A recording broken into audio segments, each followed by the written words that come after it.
अस्सलाम वालेकुम guys, welcome to my channel. तो आज की वीडियो में ब्लीच के नेक्स्ट एपिसोड की एक्सप्लेनेशन होगी। उससे पहले तमाम भाइयों से गुजारिश है कि वो मेरे चैनल को सब्सक्राइब कर दीजिएगा और अगर वीडियो पसंद आई तो उसको लाइक भी कीजिएगा।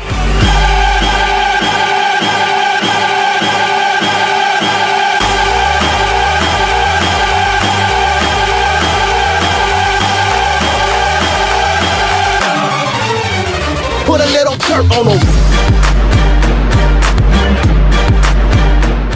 सो गाइस, जैसा कि आपने पिछले एपिसोड के अंदर देखा कि एक गोस्ट ने इचिको पर हमला कर दिया था और इचिको उसका चेहरा देखकर पहचान लेता है कि ये उसकी क्लासमेट ओरिहिमे का बड़ा भाई है और वो हैरान हो जाता है और रुकिया से पूछता है कि उसने मुझ पर हमला क्यों किया था। तो रुकिया उसको बताती है कि जिस गोस्ट ने तुम पर पिछली रात हमला किया था वो भी एक पावरफुल गोस्ट था और अब इस गोस्ट को देखकर इस बात का अंदाज़ा लगाया जा सकता है कि कोई गोस्ट इन सबको कंट्रोल कर रहा है और वो तुम्हारी स्पिरिट एनर्जी को निगलना चाहता है। इचिको ये सुनकर हैरान हो जाता है और वो रुकी से कहता है कि अब मैं ओरिहिमे के भाई को कैसे मार सकता हूँ। तो वो कहती है कि तुम्हें इसे मारना होगा वरना ये इसी तरह इधर भटकता रहेगा और तुम पर दोबारा हमला कर सकता है। और कहती है कि अभी हमारे पास इन सब बातें सोचने का टाइम नहीं है, अभी ओरिहिमे की जान खतरे में हो सकती है और हमें उसकी तरफ बढ़ना होगा। इस तरह इचिको रुकिया को अपने कंधे पर उठाता है और ओरिहिमे के घर की तरफ बढ़ता है और रास्ते में उससे पूछता है कि क्या गोस्ट अपनी फैमिली पर भी हमला कर सकते हैं। तो वो बताती है कि आमतौर पर ऐसे ही होता है और जैसा कि यह गोस्ट तुमको खाने में नाकाम रहा, अब ये उसकी तरफ बढ़ेगा जिससे ये सबसे ज़्यादा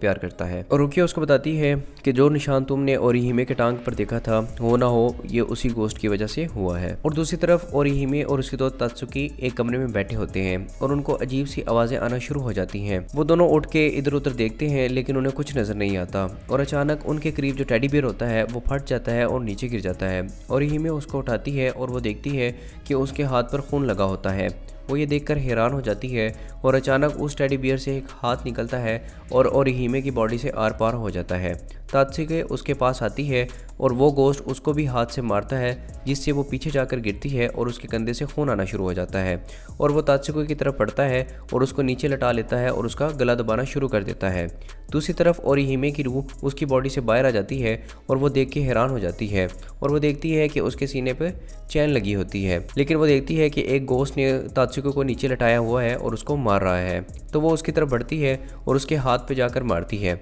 जिससे उसका हाथ छूट जाता है और तात्सुकी का सांस दोबारा बहाल हो जाता है और वो पीछे हट जाती है। ओरिहिमे उसको बुलाती है लेकिन तात्सुकी को कुछ नज़र नहीं आता क्योंकि वो मर चुकी होती है और वो गोस्ट उसके पास आता है और कहता है कि अब ये सब बेकार है और उसको पकड़ने के लिए अपना हाथ आगे बढ़ाता है कि अचानक इचिको उसके बीच में आ जाता है और उसको रोक लेता है और उसके हाथ पे अपनी तलवार मारता है जिससे वो गोस्ट दोबारा दूसरी डिमेंशन में चला जाता है। और ओरिहिमे इचिको को आवाज़ लगाती है और उसका शुक्रिया अदा करती है, लेकिन इचिको ये देखकर हैरान हो जाता है और वो सोचता है कि ये मुझे कैसे देख सकती है। लेकिन जब उसकी नज़र उसके सीने में जो चेन होती है उस पर पड़ती है तो वो समझ आता है कि ये उसकी रूह है। और दूसरी तरफ वो हॉलो गोस्ट दोबारा वापस आ जाता है और वो ओरिहिमे को पकड़ लेता है और इचिको को अपनी धूम से बाहर की तरफ पटक के मारता है जिससे वो नीचे जाके गिरता है। रुकिया उसको उठाती है और उसे कहती है कि बेशक वो ओरिहिमे का भाई है लेकिन वो अब एक मॉन्स्टर है और तुम्हें अपनी फीलिंग्स पर कंट्रोल करना होगा और उसे मारना होगा क्योंकि अब उसके पास कोई दिल नहीं है। और दूसरी तरफ वो हॉलो गोस्ट ओरिहिमे को अपने हाथ में पकड़ लेता है और उसको बताता है कि मैं तुम्हारा बड़ा भाई हूँ और तुम मुझे दिन ब दिन भूलती जा रही थी और ये मुझे बर्दाश्त नहीं था और अब मैं इचिको को मार दूंगा और उसके बाद मैं सब कुछ ठीक कर लूँगा। और वो इचिको को मारने के लिए उसकी तरफ बढ़ता है। ओरिहिमे उसको रोकती है और उसको कहती है कि इसमें उसका कोई कसूर नहीं है, जिससे वो गोस्ट गुस्से में आ जाता है और ओरिहिमे को अपने हाथ में पकड़ लेता है और उसको मारने ही लगता है। इतने में इचिको पीछे से आता है और उसकी दुम पर अपनी तलवार मारता है जिससे ओरिहिमे उसके हाथ से छूट जाती है और वो दोबारा उसको पकड़ने के लिए अपना हाथ आगे बढ़ाता है। इचिको उसका हाथ ही काट देता है और उससे कहता है कि तुम्हें पता है बड़े भाई किस लिए होते हैं, ताकि वो छोटों की हिफाजत कर सकें, लेकिन तुम तो अपनी बहन को ही मारने लगे थे तो तुम्हें इसे बहन कहने का कोई हक नहीं है। जिससे वो हॉलोगोस्ट कहता है कि मैंने ही इसको पाला है और मैंने ही इसकी हिफाजत की है। और वो ओरिहिमे को कहता है कि अगर तुम मेरे साथ चलोगे तो मैं किसी को नुकसान नहीं पहुंचाऊंगा। रुकिया उसको कहती है कि ऐसा कुछ नहीं है, इसके पास अब कोई इंसानी दिल नहीं है और ये एक चाल है। और वो हॉलोगोस्ट इचिको पर हमला कर देता है। इचिको अपनी तलवार से उसे रोकता है और घर से बाहर धकेलता है और बाहर आकर उसका सर उड़ाने में देर कर देता है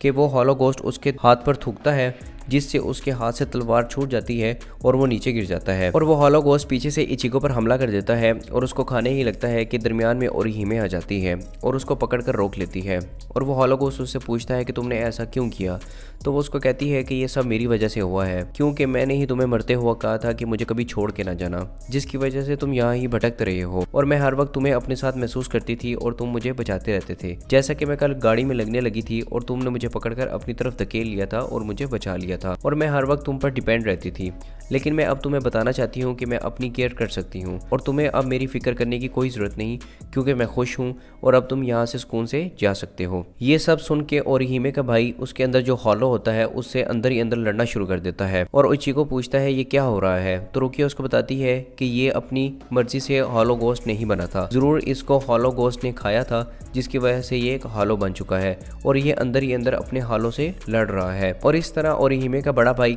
अंदर जो हॉलो होता है उसको हरा देता है और उसके चेहरे पर जो कवच होता है वो टूट जाता है और वो खुद पर काबू पा लेता है। ये देखकर ओरिहिमे खुश हो जाती है और बेहोश होकर नीचे गिर जाती है। इचिगो ओरिहिमे की तरफ बढ़ता है, रुकिया उसको रोकती है और कहती है कि जब तक ये चैन उसके जिस्म के साथ जुड़ी हुई है तो ये मर नहीं सकती और मैं इसको अपने कीडो यूज़ करके ठीक कर सकती हूँ। ये सब देखकर ओरिहिमे का भाई इचिगो की तलवार उठाता है और वो कहता है कि जब तक मैं यहाँ मौजूद हूँ तो वो मॉन्स्टर मुझ पर दोबारा कब्जा कर सकता है, तो मैं इसलिए यहाँ से चला जाऊँ, यही मेरे लिए बेहतर है। और वो इचिगो की तलवार उठाता है और खुद ही खुद को मार देता है और इस तरह ओरिहिमे के भाई की जो सोल होती है वो वहाँ से गायब हो जाती है। और रुकिया उसको बताती है कि जिन हॉलो गोस्ट को हम मारते हैं उनको मारने से उनकी रूह साफ हो जाती है और वो भी सोल सोसाइटी वापस चले जाते हैं। उसके बाद उनका स्कूल दिखाया जाता है जहाँ पर वो ओरिहिमे को दोनों खड़े होकर देख रहे होते हैं कि वो अपने क्लासमेट्स को अजीब सी स्टोरी सुना रही होती है और इचिगो कहता है कि तुमने जो रात को स्प्रे किया था उसका मकसद ये था। तो रुकिया उसको बताती है कि वो मेमोरी रिप्लेसमेंट स्प्रे है जिससे इनकी यादाश्त ख़त्म हो चुकी होगी और यही मैंने तुम्हारी फैमिली के साथ भी किया था। और एंड पे इचिगो हालात देखकर रुकिया से कहता है कि मैं अभी भी उन मॉन्स्टर का सामना करना नहीं चाहता, लेकिन किसी को इस तरह मरते हुए भी देखना नहीं चाहता। और इस तरह आखिर में वो रुकिया की मदद करने के लिए मान जाता है।